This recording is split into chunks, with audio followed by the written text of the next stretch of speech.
I'm pretty sure that when I reviewed Rob Zombie's Halloween a little over a year ago, I definitely made a promise that I was never gonna watch that movie again. But then here I go, paying $1.99 to watch it on YouTube, making a fool out of myself. The things I do for you people. Although this time I did watch the theatrical cut, I didn't watch the director's cut, and it was actually a far less traumatizing experience, so. If you haven't been around on my channel, I have been comparing original classic movies to their remakes. I do have a typical structure for these videos, so first of all, I'll talk about some of the background information on the movies and I'll get into some of the fun facts. Then we get into the plot. I give you a very brief plot breakdown just so we're on the same page, and then I talk about the differences in the plot. Then we get into the different characters. In this video specifically, I'll talk about the different versions of Michael and compare them. After that, I typically talk about the special effects in each movie and compare and contrast them, but actually today there just like wasn't really enough there. So instead I will be talking about the overall style of the movie. So I'll be talking about like the cinematography and the writing and stuff like that. And then after that I talk about the general themes of each movie, like what were each movie trying to say. Then to top it all off, I talk about what I preferred from each movie and I try to decide which one is the superior film. So to kick it off, of course, we're going to talk about Halloween from 1978. There are a bunch of fun facts that are going to come up that I'm sure I mentioned at least a few of them in my initial review of this movie, but I don't like going back and watching my old videos because I just know that I probably said a few things that I definitely disagree with now, and it would drive me crazy how bad my editing was back then and the fact that I couldn't edit out some of the stuff that I said. So I just don't put myself through that. I kind of just, you know, live in bliss, not knowing exactly what I said back then. So I took a different approach in doing my research today. I decided to watch the original Halloween with the director's commentary on top of it, but not only did John Carpenter do commentary, Deborah Hill and Jamie Lee Curtis were also making commentary throughout the film. There's also an option on my Blu-ray to put fast film facts that pop up as the movie is playing, so I did that as well. So that's where all these facts are actually coming from today. And before I start, I also know that I'm not really adding much to the conversation of Halloween, but these were all things that I didn't know. So if you haven't watched the director's commentary version of the movie, then maybe you'll learn something new too. So this was John Carpenter's third feature film as a director. When this movie initially came out and it was only seen by critics, they actually rated it a bit low and they said that it wasn't scary, it was too low budget. And then Carpenter claims that the audience is really what made Halloween. And it's interesting to me that that happened because I didn't know about that. I always thought that Halloween was seen as a critical success, which it more or less was, but he does say that there were certain critics that actually changed their mind after the audience viewed the movie, which is the exact same thing that happened with The Thing that came out in 1982. The bad reception of that movie though was on a much bigger scale than Halloween. Also, the order of these fun facts might seem kind of random, but it's literally just in the order that he was speaking during the movie. During the opening scene of the movie, John Carpenter was talking about how he was inspired by Hitchcock and how he was driven by simplicity, which is kind of ironic because they did also mention that the opening scene was very painstaking for them to film. A whole crew had to follow behind the camera, and then the grips had to hide in the corners of each room, and they had to run around and move lights as the scene was going because they didn't have enough lights to light the whole house at once. Michael's sister in that opening scene was also a Playboy Playmate of the Month in June of 1974. Then our main character, Laurie Strode, comes in, who was apparently named after one of John Carpenter's first girlfriends. Then Jamie Lee Curtis chipped in with her commentary, and she said that she thought that she was gonna get fired after her first day of work. John Carpenter even called her after their first day wrapped, and she was terrified that she was gonna get fired, but she claims that this is a normal form of actor neurosis. After one of the first musical stings of the movie, when Michael pops up and Laurie is at the door, John Carpenter admits that some of the editing with the music was a little bit crass.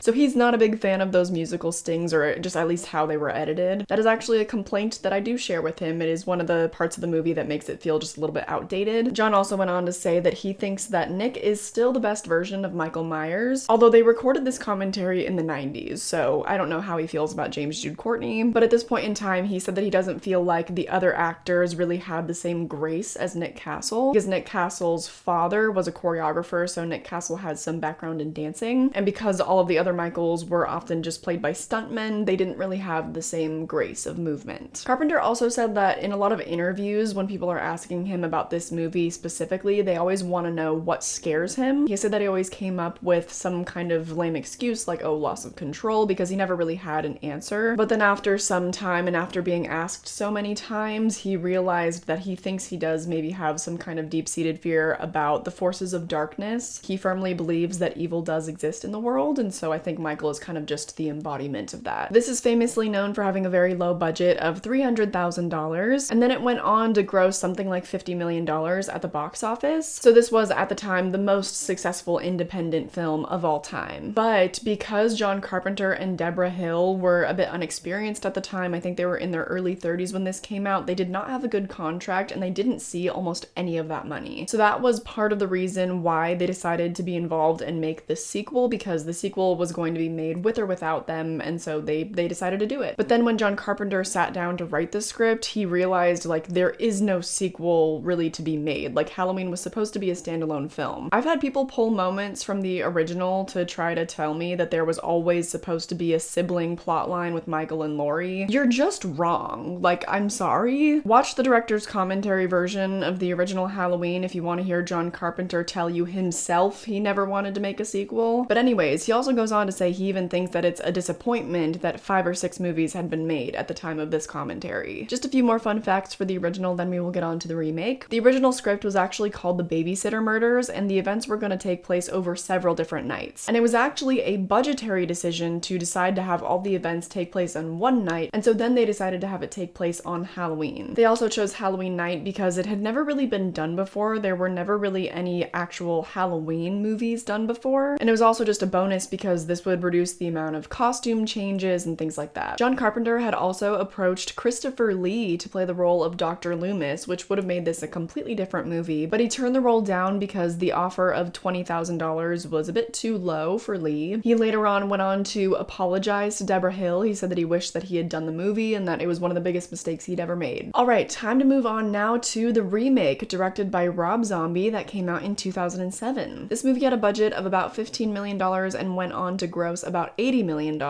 And this movie came during the era of remakes, so it wasn't really anything that was funky fresh or totally different for the time period that it came out. A lot of remakes of this time period hit, but a lot of them missed, and this one had kind of a divided reception. I mean, the critical reception is terrible, like, as it should be, but the audience was kind of split, although, I mean, for the most part, a lot of people agree that this movie is like a steaming pile of garbage. Apparently, Rob Zombie called John Carpenter before this remake was announced, just because he wanted to be the one to tell him, and allegedly John Carpenter said, yeah, go for it, just make it your own. And the studio had a similar sentiment because as filming was going, they kept telling Rob Zombie, make it more Rob Zombie. I don't really know what that is, and neither did Rob Zombie, because he said something to the effect of, like, I don't know how to make a style more me, which is like weird because wouldn't you be able to identify your own style?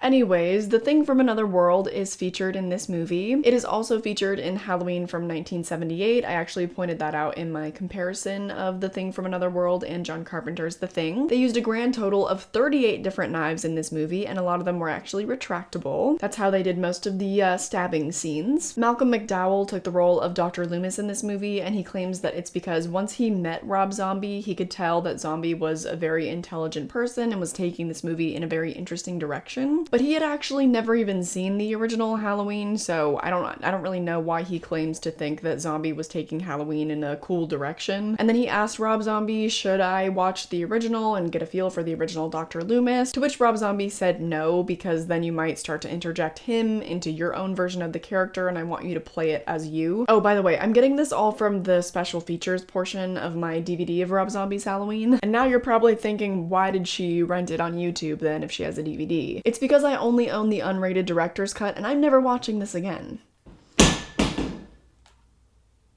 Yeah, stuff falls down in my shower, like, all the time, just completely unprompted, and I'm kind of convinced that I have a ghost. There is a portion of the features where they talk about all of the casting of the movie, and Zombie said that the hardest person to cast was young Michael because he thought that without Dave, the rest of the movie actually wouldn't work. He actually loved his choice of casting for this role because he thought that he had the ability to look super sweet and innocent, but then also look very angry and unhinged. Then when it came to Scout Taylor Compton and kind of creating the role of Lori, she actually had some input in that. She thought that Jamie Lee Curtis's portrayal of a teenager was not realistic and that she even came off as Amish. She said, and I quote, "We created a different kind of Lori that I think people are going to like."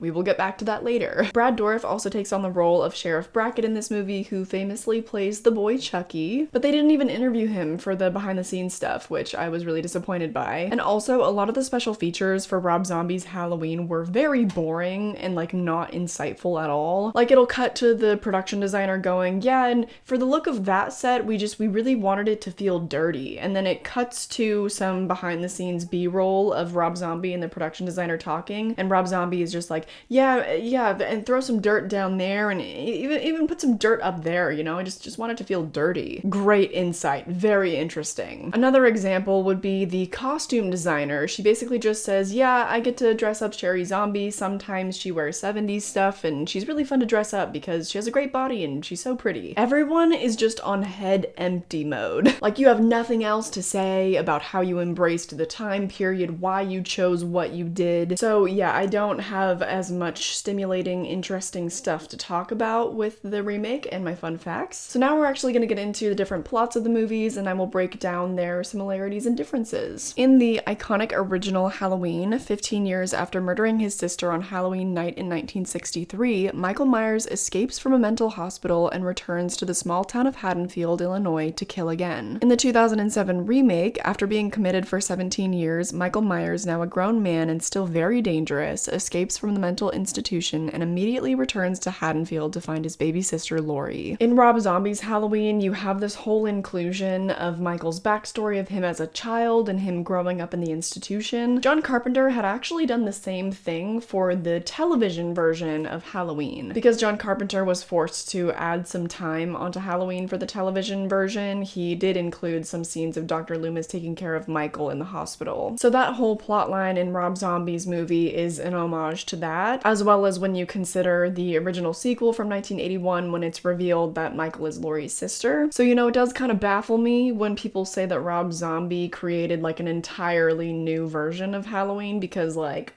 did he though? Another huge difference between movies is the concept of Michael, because in the original he is the boogeyman, he can pop up anywhere, and he just randomly chooses Laurie. He is seemingly being manifested by those who fear him, like Tommy Doyle, and then he is also killing people that are a little bit too preoccupied to be afraid of him. In the remake, Michael is very much human. We do see a lot more of his childhood, as I mentioned. We see his awful childhood, we see his slow descent into madness at the mental institution, and it kind of just strips all the mystery of him away. And to be clear, I don't sympathize with Michael, but I do sympathize with his conditions. But John Carpenter's original intent with Michael was that no one in the audience should ever be able to relate to him, but then Rob Zombie made the opposite choice. I'll also touch on this later, but the movie seems to kind of clumsily be making a little bit of commentary on our healthcare system, well, our mental healthcare system in particular, but it just gives Michael too much reason. It gives too much room for sympathy for him. I don't like it. I did mention though that in my Halloween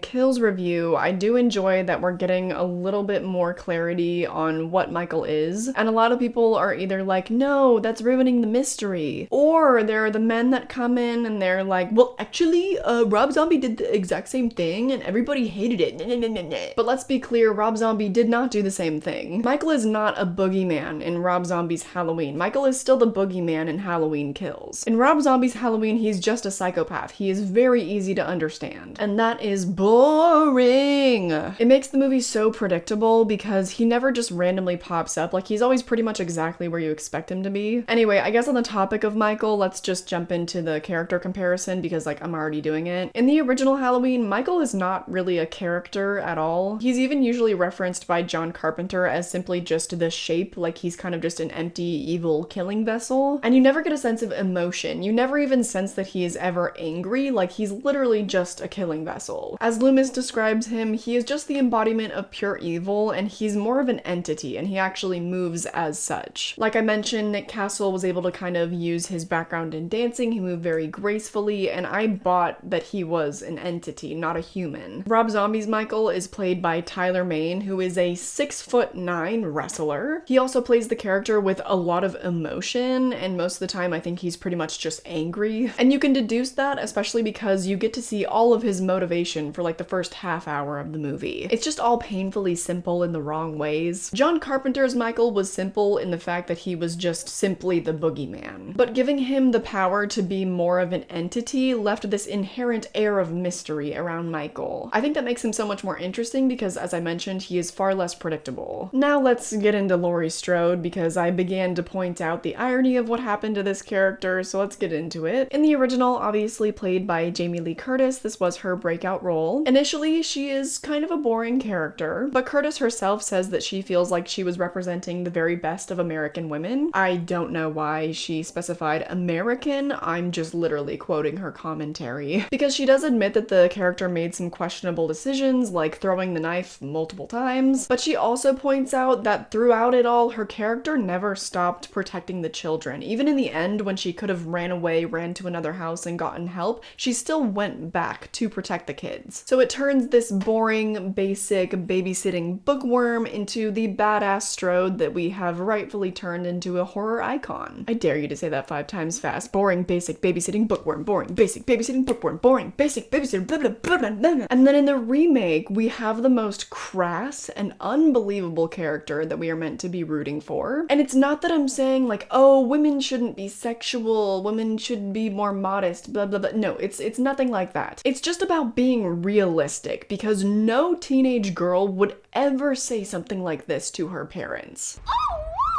Okay, that is so not funny. Screwdriver, Mommy, you want a hammer? Look at this, Mom.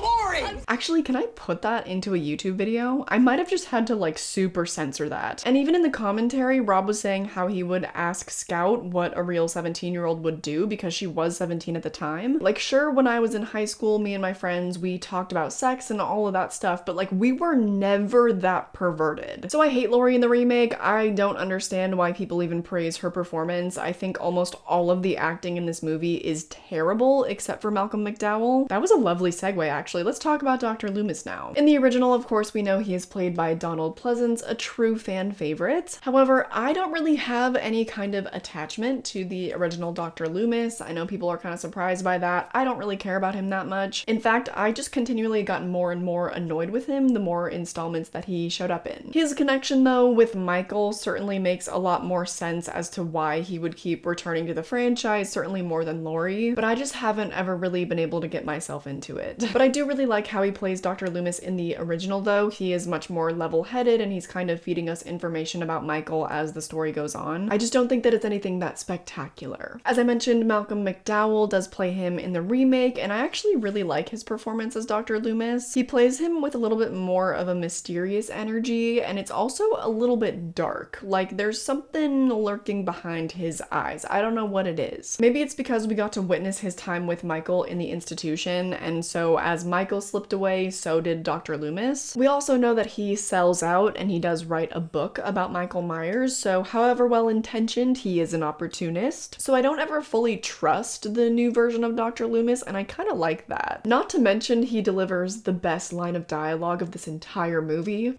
It must be great living in denial. I must try it sometime.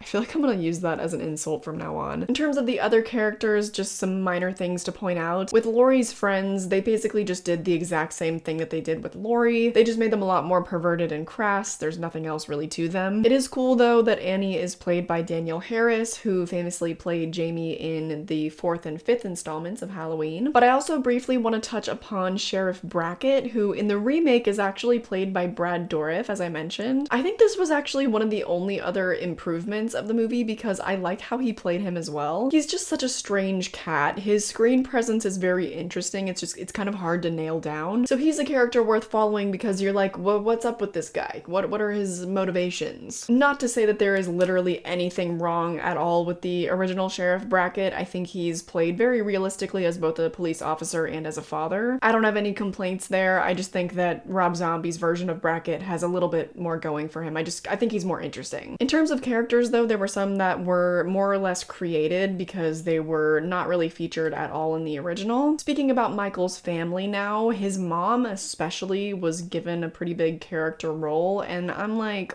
for what? There is so much time spent on building the character of Michael Myers' mom, and I don't understand the point of doing this because when she ultimately turns herself into past tense, let's say, her acting is also awful in that scene, so that might be why I don't buy it, but also this movie is about Michael and his arc, so I don't know why we spend so much time with her. I just feel like Zombie gets so distracted by his wife that it encroaches on what would otherwise be a well-paced movie. Let's not get it twisted though, because can I blame Rob Zombie for this?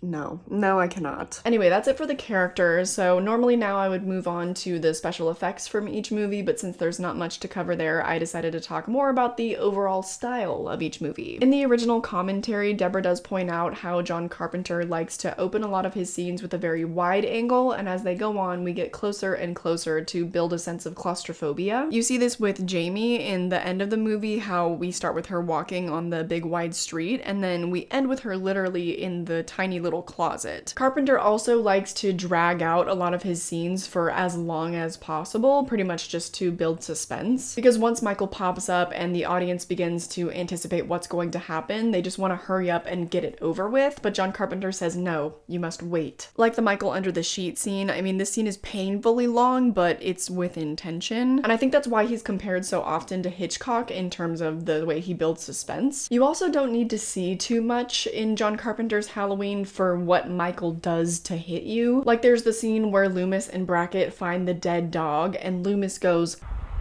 "He got hungry." Like, what? I don't know about you, but I definitely don't need to see him eat parts of a dead dog for that to impact me. It was shocking enough just having it be implied, but Zombie decided to take the opposite approach. With Zombie's movie, to be honest, I hate his style. In one of his interviews, though, he does point out how rightfully he thought that if he could change the shooting style of the original, it would make it a completely different movie. So I guess that was the intent behind all the shaky cam work and the extreme close-ups in non-emotional scenes. I'm just kidding, the latter made no sense to me. But he did say that Act 1 was all shaky, handheld, and he just wanted it to look really rough. In the second act, he wanted people to look very small in the frame and wanted to show the grand size of the institution, so all the framing was very wide. And then in the third act, they decided to break out all the steady cams and dollies to have a more, I guess, like practical, normal filming approach. And then in some of the darker, sadder moments of the movie, he would drain some of the color from the scene. In others, like when we first open on Laurie and stuff, it's very warm, it's very fall. So I appreciate the different styles, like I'm glad that he tried to do something unique. However, I don't understand most of the intention behind almost any of it. Maybe I understand the shaky cam sequences when Michael was killing people as a child, but then I ask myself, well, why did they not continue that when Michael was an adult? That is an effective shooting style for a kill scene. But it's like Zombie thought more of the mood for the act as a whole rather than the mood of each individual moment. It's just a weird thought process to me. So that kind of does it for the visual style. Now let's move on to the dialogue. Carpenter's Halloween features people that are just chillin' and they're speaking the way that, you know, normal people do. Zombie said, yeah, that's fine and all, but it's not repulsive enough. So he turned all of the teenagers into super raunchy weirdos, and then he turned a lot of the men in the movie into just utterly disgusting pigs. Why would he think that that is a world that I want to live in for 2 hours? And why is this movie almost 2 hours long? The director's cut is actually like 2 hours long. I think you get the point. Carpenter classy and Zombie nasty. My final large topic of the day would be the different themes in each of these movies. John Carpenter and Deborah Hill have stated many times over the years, and they also actually stated this in the commentary as well. They were never trying to sell a moral fable label about virginity and how if you have sex, that's the sin that ultimately means you should die. They simply just had the teenagers having sex and being promiscuous because, like, they were too distracted to notice that Michael was there. That was literally the only intention, and Jamie Lee is not supposed to represent, like, purity or something like that. She's just a bookworm and keeps to herself, and so she's more alert. Which, when you break it down and then we think about Annie, who also wasn't being promiscuous, she was just, like, planning to meet up with the boy, it's like, okay, well then why wasn't she more aware? Whatever. But anyway, when John Carpenter was talking about what he fears and whatnot during the commentary, he then also went on to say that he thinks the message of the movie is basically that, like, with a good head on our shoulders and a little bit of luck, we can possibly make it out there. But no one is ever really safe, and I think that's really exemplified by the ending of the movie where you just hear Michael breathing. This movie was also one of the first horror movies to take horror into a very basic everyday setting. Carpenter and Deborah Hill grew up in the time of, like, you know, the 50s and 60s when a lot of movies were creature features or they took place in big spooky mansions. I think he made horror real for a lot more people by bringing it into suburbia, and that's why this movie hit the way that it did. On the other hand, with Zombies Halloween, it doesn't really seem like there is any intention there to be making some kind of thematic statement, and in all of his interviews, he never mentions if he has any of those intentions either. But even if it's not trying to, the movie does kind of shine a light on what it means to be an impoverished American. Granted, though, we do follow a white trash family, and so the impact of the messaging is definitely lacking because we don't sympathize with them. But then we also get to see some of the flaws within our public education system. Like, if a student is bullied, it is often seen more as a burden. There aren't really any resources for them, really. I mean, at no point does the principal in this movie say, oh, well, yeah, I mean, we have a counselor, like, does Michael want to talk to them? He was just annoyed at the fact that he had to keep calling Michael's mother into the school because her son was being bullied. And then we see some of the flaws with our mental health institutions, how Michael was caged essentially just like an animal and how he slowly slipped further into madness. They also highlight the fact that the only people that visit Michael are his mom and Dr. Loomis, and the only other people he sees are the people of the institution. But I don't feel like any of that messaging was actually meant to be impressed upon the viewer because all of those moments are really just in service of the plot. They also feel a little bit rushed. There is never a time when all of that is rounded out and we come back to it and then, you know, are led to understand that that was the messaging of the movie. So I could be giving it a little bit too much credit by even pointing out what I just did, but it's there regardless. That kind of does it for the themes of each of the movies though, so it is time for the overall comparison of the two. Plot-wise, I prefer the original because the remake is just so painfully predictable. Horror movies are usually fun because you don't know what's going to happen, and Rob Zombie was just like, well, I can shock them by getting the stepdad character to talk about his stepdaughter's butt. With the characters, of course, I prefer the original because they feel like real people saying normal things. The teenage girls don't speak like the wet dream of a 12-year-old boy. In terms of Michael, I do actually think that Tyler Mane does a pretty good job as Michael, but I think that the original with Nick Castle is just so much more impressive because it takes a lot more to make somebody with the stature of Nick Castle to be scary. Because I believe that Nick Castle is only about 5'10", which that is my height. Tyler Mane is already just this hulk of a man, which inherently makes it a lot easier for him to be scary. It's not Tyler Mane's fault though that the story and his motivations were all painfully obvious, you know? So I give him credit where it's due. I think for the role that he was cast in, I think he did a good job. I mean, he's not a bad Michael. I just think that Nick Castle's Michael Myers is a lot more impressive and a lot more interesting to me. Also with the overall style, again, it's a lot better in the original. It's a lot more consistent. The direction actually feels very intentional and not just for the purpose of providing a style flair. And finally, thematically, if Rob Zombie had seemed more intentional about pointing out the flaws of our American healthcare system and stuff, I might have actually preferred it. As is, it just feels more like plot devices and it's not very thoughtfully done. So this is one of those cases where it's just a very obvious sweep. John Carpenter's Halloween takes the trophy. Yes.